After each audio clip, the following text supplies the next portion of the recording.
அதுக்கப்புறம் ஒரு empty box எடுத்துக்கலாம். அதில் 2 ஓட்டை இருக்கும், அதில் டேப் ஒட்டிக்கலாம். இப்போ இந்த எம்டி பாக்ஸுக்குள்ளே தண்ணி ஊற்றிக்கலாம். இப்போ அதில் கிட்டில் போட்டுக்கலாம்.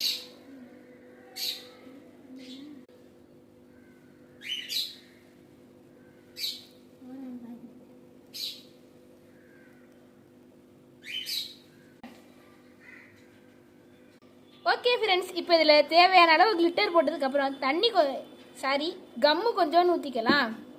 அது கிளியர் க்ளூவாக இருந்தால் இன்னும் கொஞ்சம் பெட்டராக இருக்கும். ஏன்னா அப்போ தான் வாட்டரில் வந்து கொஞ்சம் நல்லா வருங்க. லெட்டாக ஸ்பீடாக ஸ்விங்கின்னு. இப்போ இதில் ட்ராப் கம்மு ஊற்றிட்டேன். இப்போ இதை நம்ம நல்லா ஷேக் பண்ணி டைம் முடியுது. டக்குன்னு இதில் கீச்சன் மாதிரி